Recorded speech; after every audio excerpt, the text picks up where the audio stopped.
Hello, everyone. I'm Melissa McAllister, and you're listening to the Melissa M.A.D.E Show.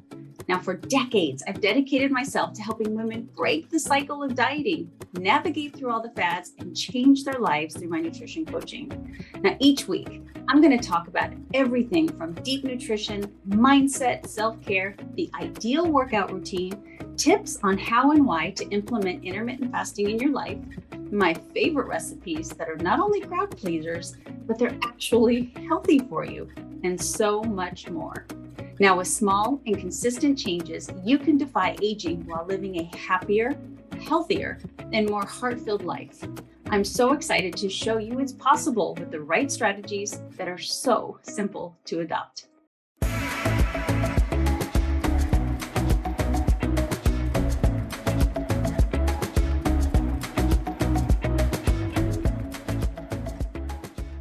Hello, you guys, and welcome to the Melissa M.A.D.E Show. And I have a particularly special guest today. So I know many of you started following me because you had an interest in intermittent fasting. I still do today as well. And so I'm always looking up people, reputable people who I know are fasting experts. And I found Dr. Shah. And Dr. Shah, before I started this, I wanted to make sure I was pronouncing your last name correctly. Yes, right? You can call me Amy. Amy, okay, well, thank you. Dr. Amy or just Amy? Just Amy's fine. Okay, well, I'm about to give her this huge introduction. She is, she's not only stunningly beautiful and has such poise about her. This girl is educated, so she deserves this great intro. So let me go ahead and start by saying that she resides in Scottsdale, I believe, where she runs her own medical practice, is a wellness and fasting expert, double board certified medical doctor with training from Cornell, magna cum laude, wow, Columbia and Harvard. And not to mention, she's a mom and a wife. She's also incredible. She has this incredible teaching style, which is one of my favorite things about her, the way that she explains things. And she likes to reference your gut, circadian fasting, how mindset is key to a healthy body, workouts, and how making smarter food choices doesn't have to be as difficult as many people think it is. Not to mention, she has incredible recipes that maybe we can talk her into sharing a couple of her favorites here towards the end. Thank you so much for being on the show. I want to start off by asking you, how did you discover fasting? Where did it come from? I mean, what was your experience that made you look into it further? First of all, Melissa, thank you so much for such a kind intro. I'm so excited to be on here. And I found fasting just the same way as most people find fasting. You hear about the magical benefits. I saw the studies and I'm like, this seems really amazing. There were longevity benefits, meaning mice were living longer just by doing one thing. It was intermittent fasting. And there was reversal of diabetes, which runs in my family, in every single person in my family. There was improvements in inflammation, which has always been interesting to me as an immunologist. It was like something I had never heard of before in my training. And so of course I jumped right in and I read about it and I said, okay, I'm going to start. And as you know, there's really no absolute way to start. So you just kind of start. And I wanted to be an A+ student. So I fasted for 16 hours the first day, even though I had never fasted before. And it felt okay. The next morning, I definitely woke up tired and hungry. But I did it again because I wanted to be a good student. And then by that night, I was extremely tired and hungry, but I did it again the next day. And by the end of the week, I felt like crap. My sleep was disturbed. I was tired. I was hungry and craving all the time in my eating window. I was like overeating. I would try to like race to eat as much as I could before my fast would start. And what I realized is that I was doing it all wrong. So by the end of the week, I felt terrible. I quit. And that's how my fasting journey started. And then I kind of left it there because I couldn't figure out, I just said, oh, it's not right for women. It's not right for me. I'm a busy mom.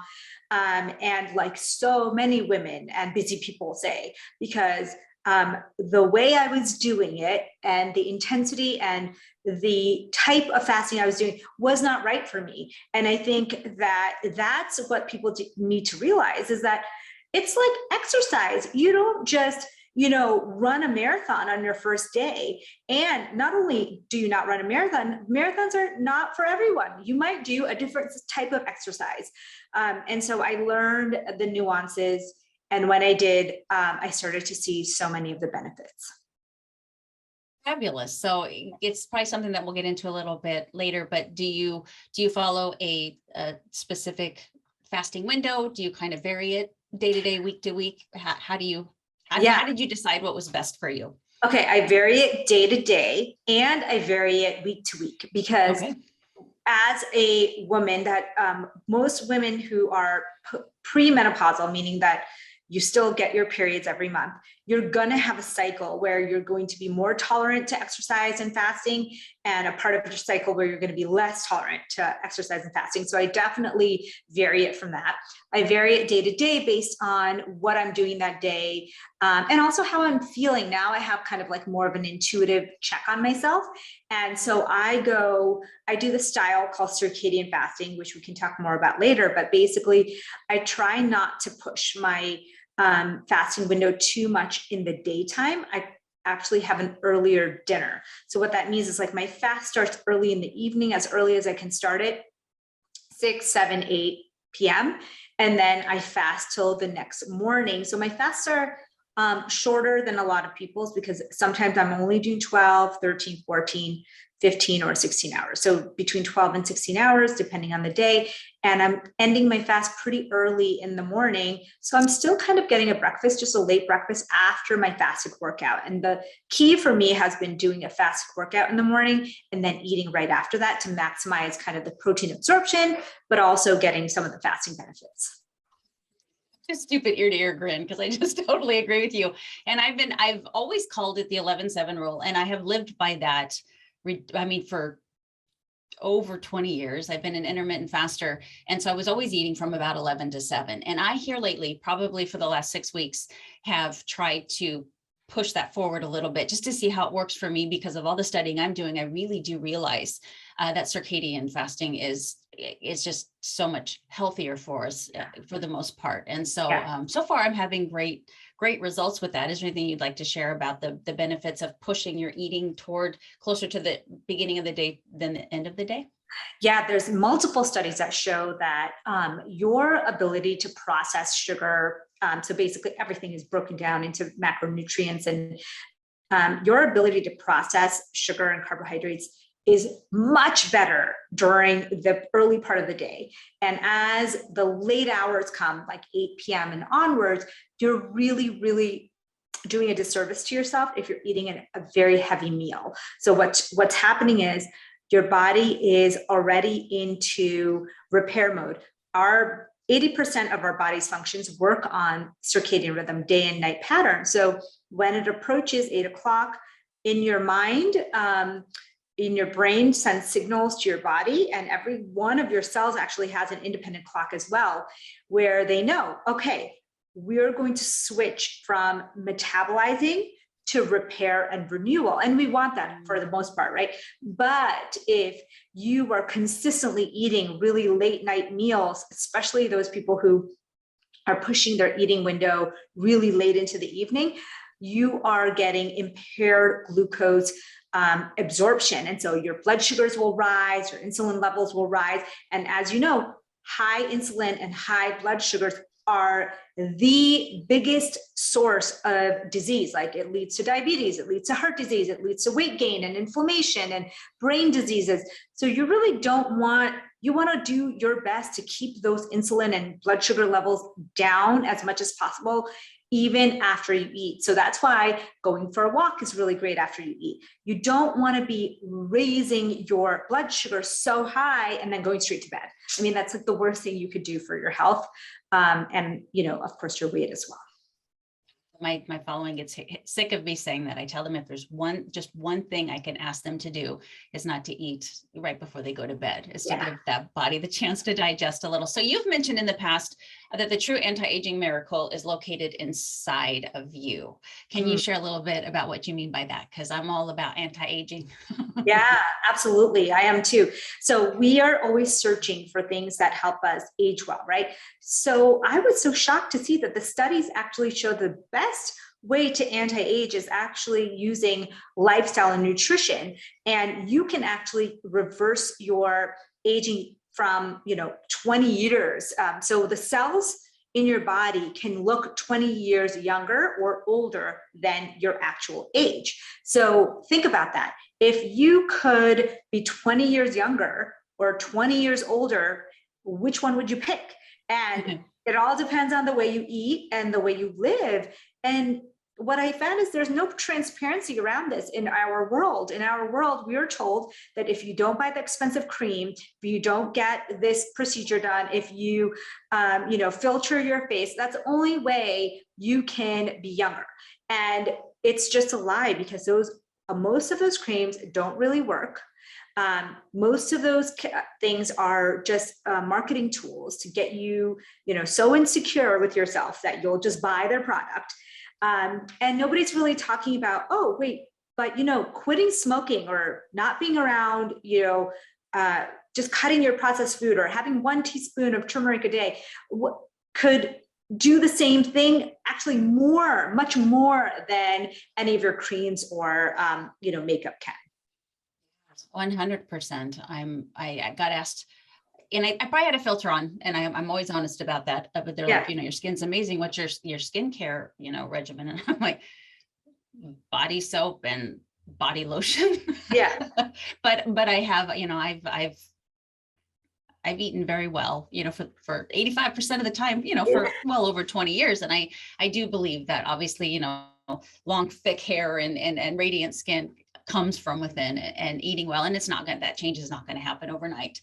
It's going to take a while, but there's just so many positive benefits to that you will never see right away, but eventually you will. It's reassurance once you really start to notice that your hair shines more, your skin glows more, your face clears up, and it starts with good nutrition. So I agree with that. Now, we're into the new year, and you have stated that 98% of diets fail, which yes, they do. That's fact. Can you share with the audience, why you feel that is, and maybe some tips for people that are looking to lose weight this year, what they can do to be successful this year? Absolutely. So the reason 98% of diets fail is we have the best of intentions, right? We want the results.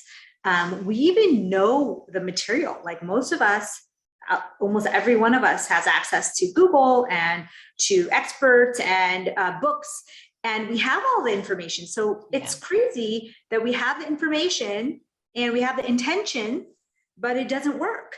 And the problem is that we're not understanding how our brain chemistry works. Our brain-body connection, as you know, is so important. And we talk about it in a larger sense, like meditation and yoga and mindfulness. But what's really happening is that when you are motivated to do something, there is a pathway in your brain that gets activated. And that pathway will continue to get activated if you get little goals and you kind of reward yourself. But it has to keep getting activated. You may, because that motivation, as you know, wanes over time. And you will see, January 1st week, everyone's super excited to go to the gym and eat well. And then the second week, there's some people that, not there. And then there's like this 1 week in February where everyone just stops. And it's because there's only so much you can do with that initial motivation. You need to understand that our pathways, our brain pathways, are wired to always seek out the next, craving or the next thing. And if your cravings for comfort or, sugar are higher than your craving for, good health, then that's going to win out, which is what happens to the majority of people. Our cravings pathway, our dopamine pathway, is the technical term for it. is very strong. It's the strongest brain pathway in our body. And you, if anyone doesn't know what this is, just think of anybody who is a drug addict or a alcohol addict. They will do anything. They will jump over any hoops, do anything to satisfy that craving. And so thinking that you can just will yourself into good health is just not going to work.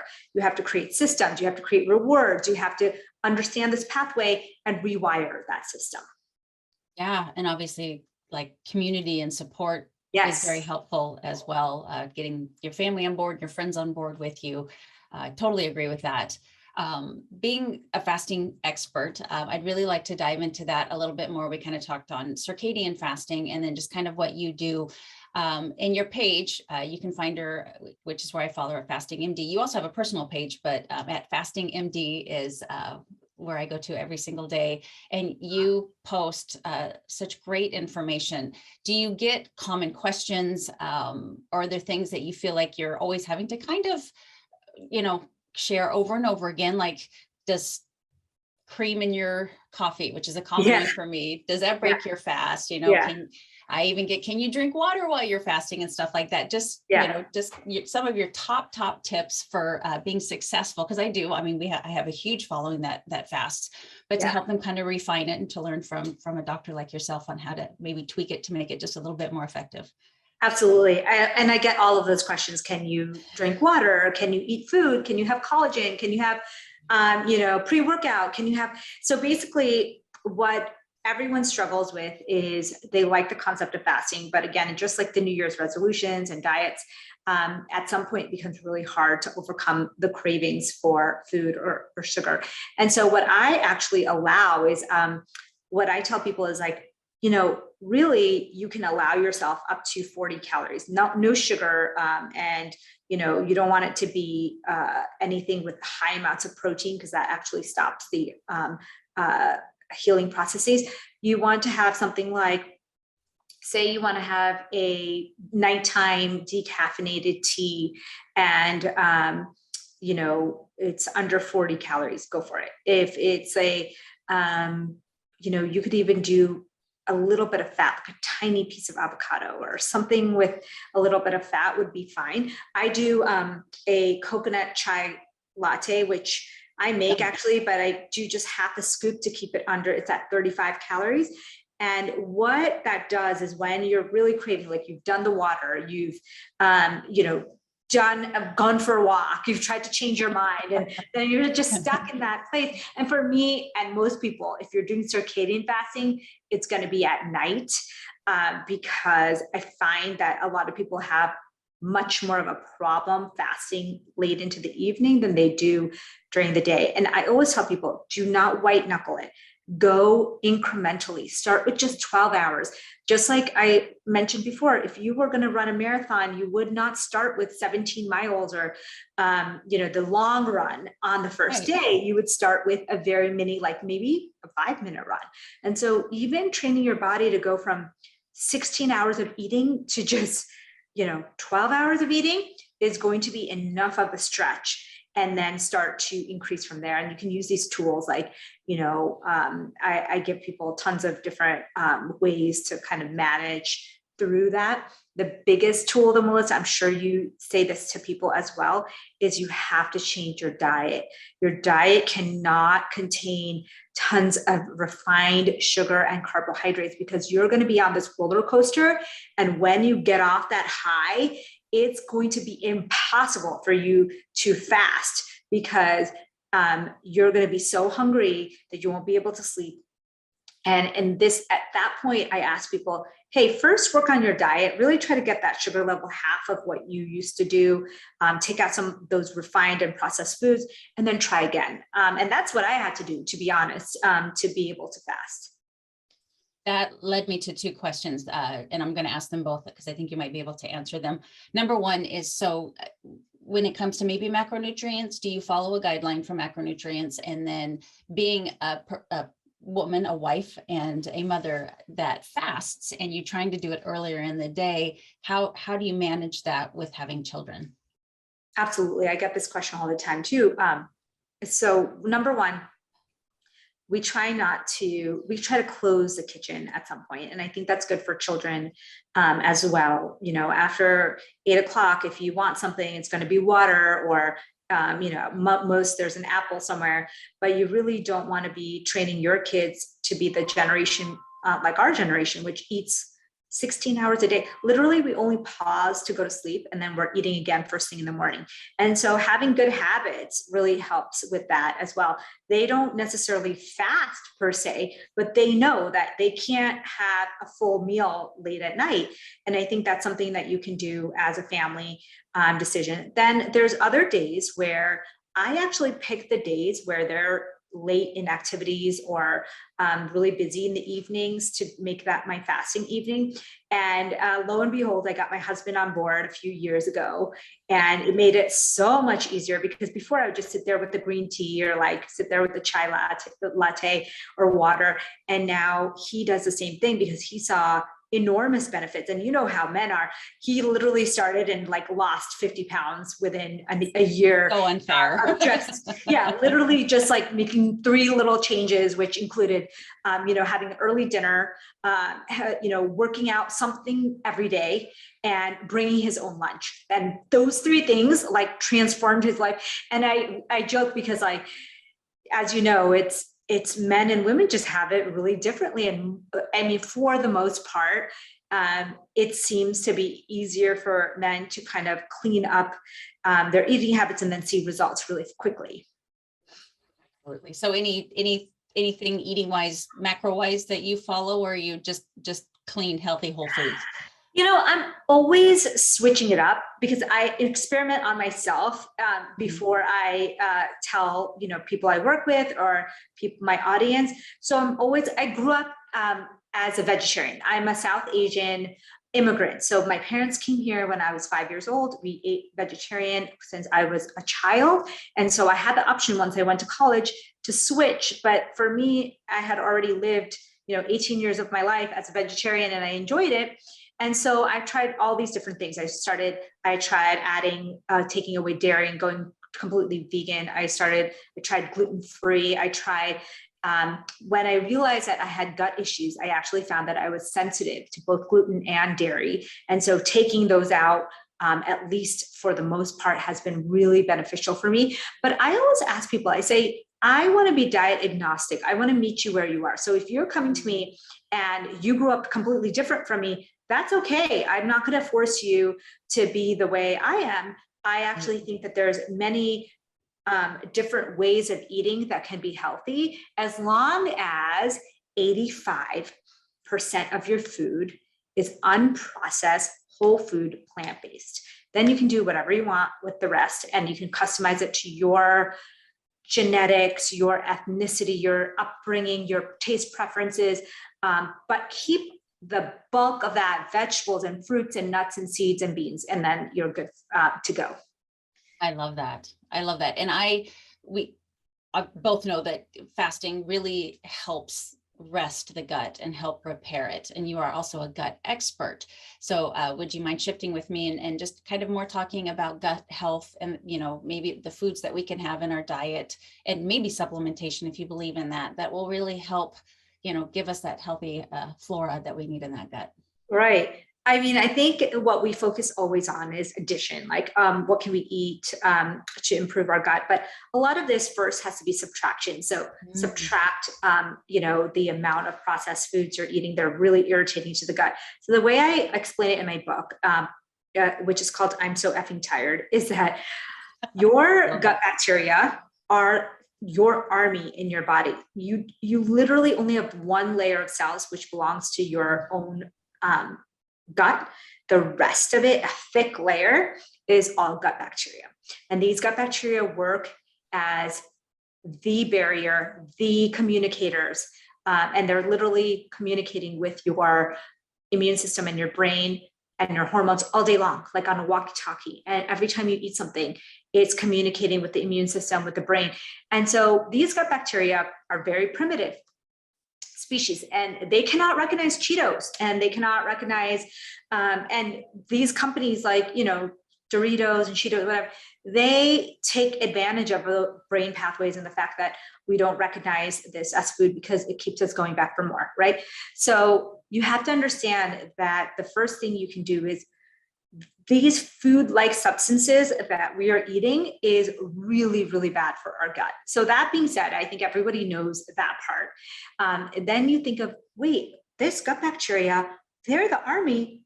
Wait, we should be saving them. We should be feeding them. And these guys are starving. And I'm not joking, like 90% of people are not feeding their gut bacteria the food that it needs. And the food that it likes is fiber, and specifically prebiotic fiber. It's a type of fiber that's found in whole foods and vegetables and fruits, in many sources of whole foods, and it's literally the food. So if you have, say, a juice, for example, that has taken all the fiber has been taken out of that, and so it's equal to just eating some sugary water drink, right? Yes, you get some nutrients from if it's fresh, but fruit, but really you've lost that benefit to your gut microbiome. The gut microbiome, we know now, controls your mood, your energy levels, your weight, your disease. And so we don't want to starve these people anymore. These little guys are starving. And the way we know they're starving is that when you look at hunter-gatherer societies and you look at remains from humans thousands of years ago, there's evidence that we had many more bacteria in our gut and many more varied species. And over the years, because of the cleanliness, because of the way we eat and our lifestyle, we have decreased the amount. So imagine you're running your army on just 1/3 of the staffing. It's going to make mistakes. There's going to be problems in communication. And that's what's happening to us in today's world. So you want to feed these gut bacteria. You want to not wash them out through colonics and through foods that kill it. Don't want to be taking excess antibiotics unless you absolutely need it.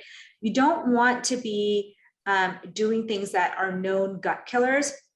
You really want to foster this microbiome. And like I said, it doesn't have to be one specific type of diet, but it does have to be a diet that's high in fiber and varied in fiber. Meaning, not only do you want a lot of fiber, you want it to be from different sources if you can. Yeah, definitely versatile. Be as versatile as you can. And correct me if I'm wrong, but it's kind of like vitamin C. You don't like store prebiotics and you don't store probiotics. So it's just something that you need to have in your diet on a daily basis in order to keep those levels up. Now, how do you feel about, supplementing like with probiotics? And I guess what I'd love to ask you specifically, and I get this asked a lot, is probiotics something you can stay on? Should you change the different types of probiotics that you use? What are your thoughts there?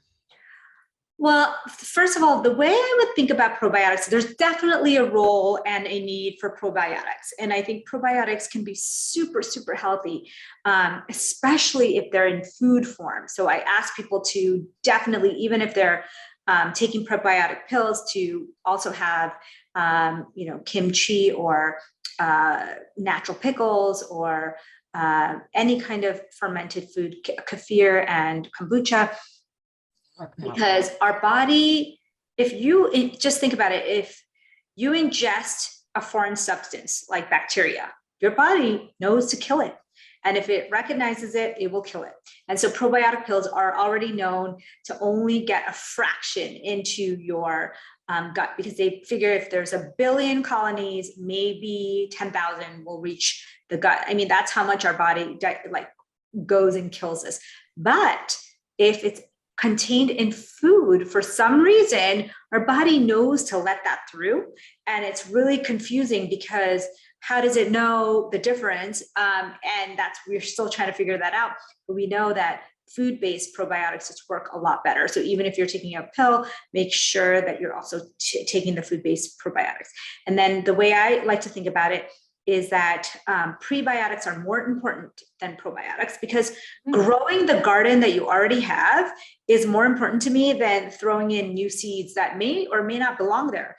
Like if you're throwing seeds from an airplane, that's what it is, taking probiotics, and you're throwing it into a barren land, or there's seeds that were supposed to be in the Amazon, but you're throwing it into, the North American landscape, it's not going to stick and it's not going to stay and it's not going to work. It's just a waste.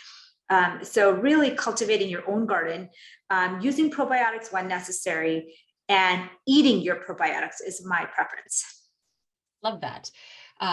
So we've talked about fasting, we've talked about gut health, which I'm sure you agree are two of the biggest changes that you can make to really start yourself on a healthy journey and a healthy lifestyle.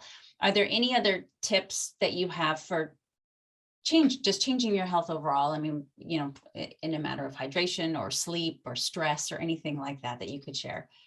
I think that we're both avid exercisers, so I can say, the longest living people in the world have something in common.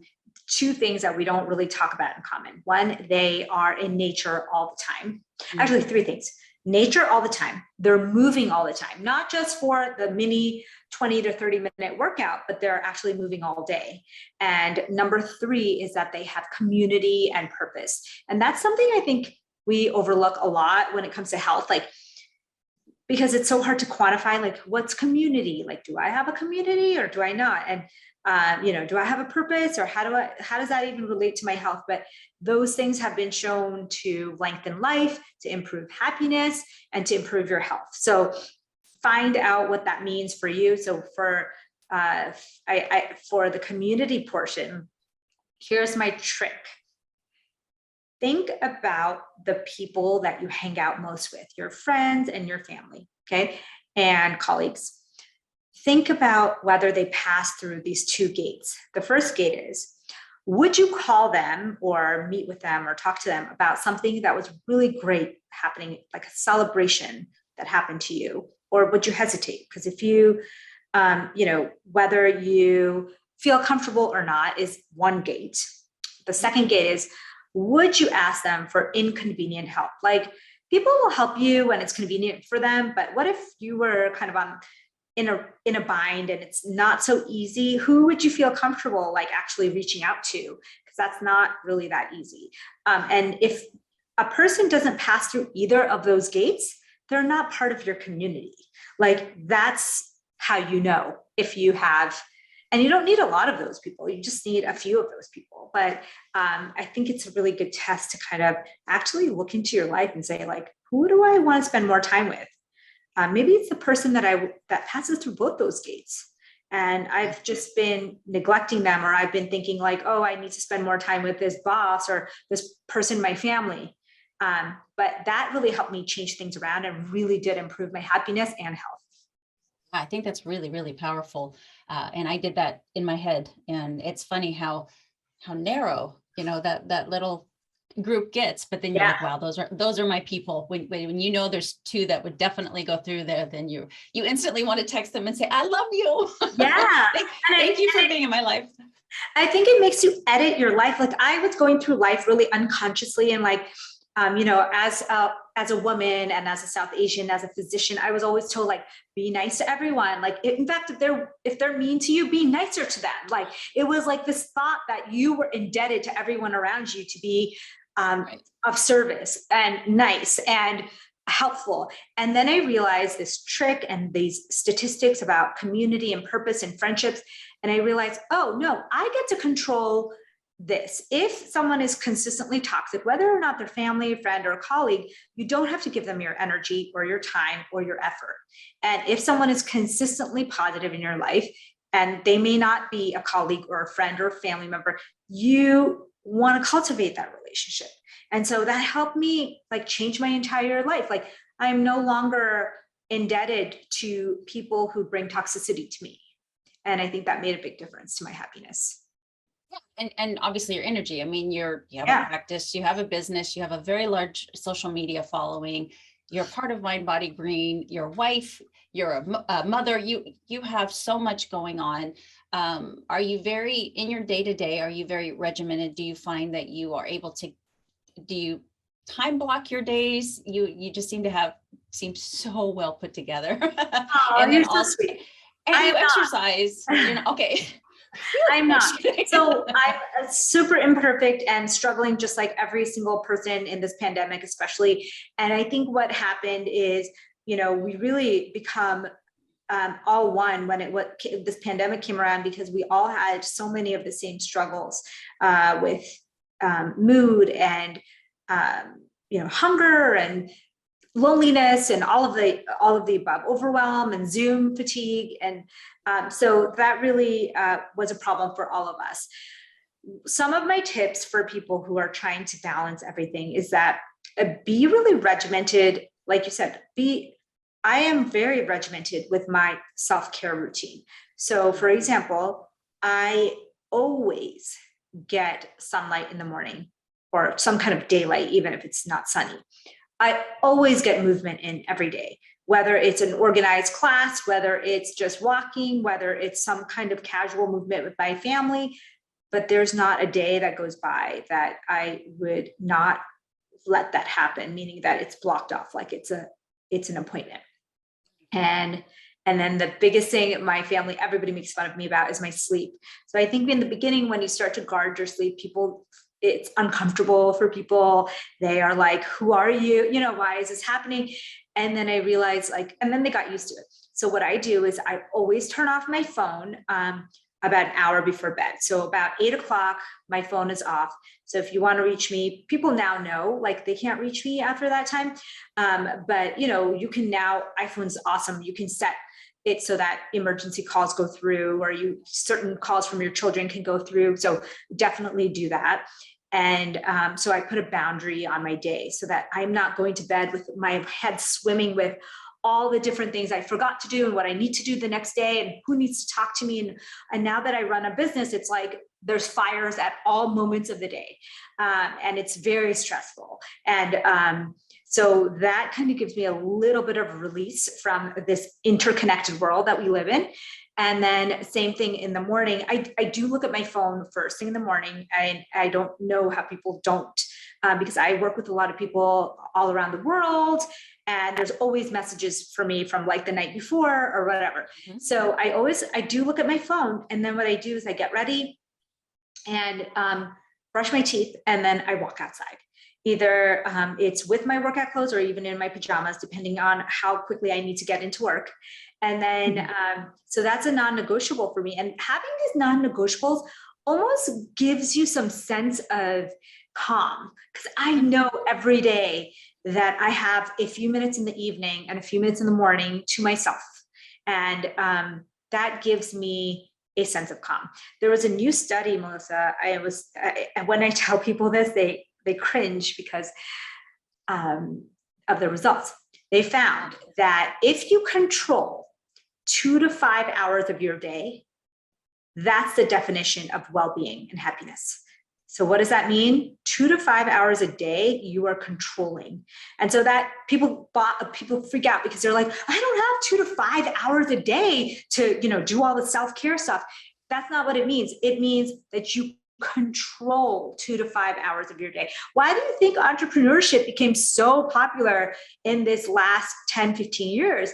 Because people realize I want to control what I'm doing with my time. I don't want someone to always be telling me what I'm doing with my time.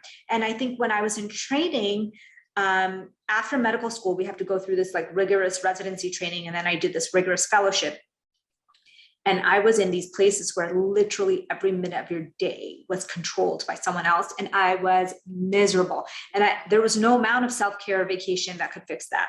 So so I tell employers, bosses, hey, if you are working with people, give them a little bit of leeway and let them work on a project they like for, 1 or 2 hours in the afternoon. Let them, figure out what things excite them or what they're interested in for part of the day. And that can really increase their happiness. And then they're more likely to stay with you.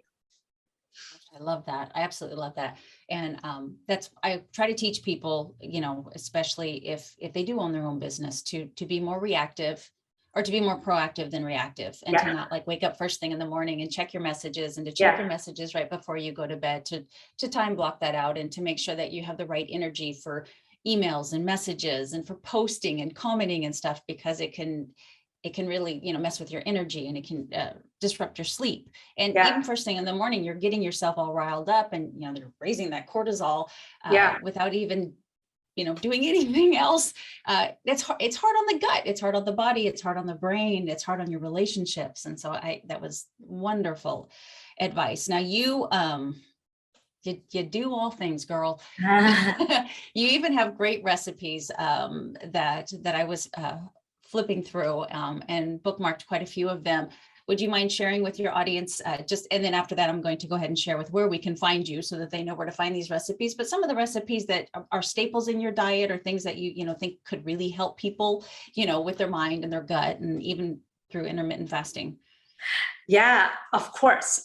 One of the things, I just posted this today on Instagram, and I know it's not going to be today when you post this, but when there's a study that showed that 1 teaspoon of turmeric, or I call it turmeric, can be equal to 30 to 60 minutes of exercise when it comes to your blood vessels. So endothelial function, like your heart, your circulation, your blood pressure, it was exactly like giving a spoon of turmeric to people. Postmenopausal women was the group that they used, and having them exercise. And then there's a third group that did neither, which fared very poorly. The exercise and the turmeric group were equal. And so obviously if you do both, you are even in better shape. And so one of the easy things that you can do is do like a chai, golden chai. So I call it golden chai latte. So all you do is you take chai powder or mix or tea bag, and then you add 1 teaspoon of turmeric to it. And it's like the easiest thing you've ever done. It tastes delicious. My chai latte mix already has like coconut milk and a little bit of stevia and black pepper in it. So it activates the turmeric. So as you know, a lot of people don't know this, but to activate the curcumin, the active ingredient turmeric, you really do need a little bit of black pepper and a little bit of fat. And it's crazy to me. I was just telling my son yesterday that the sages of Ayurveda knew this 5,000 years ago. When they were making curries, they knew to put fat and black pepper with the spices. And it's crazy to me that before modern science, they knew that. And now we're just learning this again.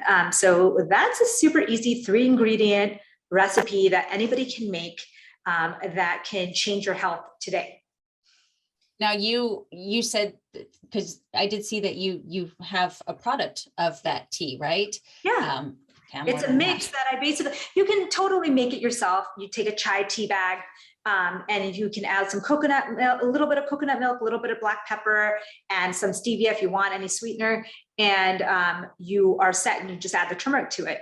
Or my powder is just ready-made, ready to mix, and you can do that too. That would be wonderful for traveling, I would assume. And is that what you take? Is that what you take when you're talking about being under 40 calories?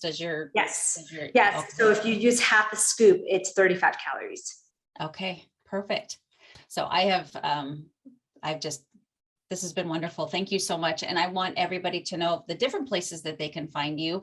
Like I mentioned before, I was telling Amy before our interview that I was on Mind Body Green, which she is a part of. You guys have to go on there if you've never gone on there. This is a new experience for me. What a wealth of expertise. So it's mindbodygreen.com. And I was telling her, because you guys know what a nerd I am about constantly learning and finishing up this last school. I'm in my last intensive. They have courses there as well. And not only that, but you can see things like Dr. Amy. So I have to call you doctor. So like I was saying, you guys want to go to Mind Body Green. It is fascinating, all of the expertise that is there. And I was telling her that they have these courses that I plan to probably do as soon as I graduate from my next one. But so many experts, and you have a 7-day gut reset in that group. I'm not sure if it's anywhere else, but you have a 7-day gut reset, and you also have your book and you have your social media. So can you share with the audience all the different places that they can find you? Absolutely. I have a Instagram site at Fasting M.D. I have a wellness website, which is amymdwellness.com, which is pretty much my home base, where you can find my books, my products, my programs, my challenges. I'm always running some kind of challenge. And so check on that. There's always something going on there. And basically, Twitter's Amy Shah MD, and also LinkedIn is Amy Shah MD. Perfect. You have to be such an inspiration to so many women. And I just feel so blessed to have found you on social media. You know, social media has its pitfalls, but it also has wonderful attributes to it. And finding people like you that I look up to and so appreciate how you teach, the compassion you have. I was reading some of the, on your website, some of the people that were giving, that were just, sharing a little bit about you, the kind things that they say about you. And I'm reading, I'm going, yep.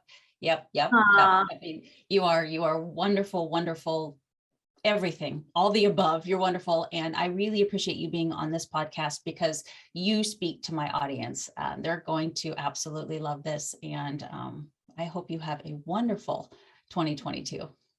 Melissa, this was such a pleasure. I'm so happy to meet you, and I'm sure we will be connecting more in the future. I would love that. Bye, you guys. We'll see you next time.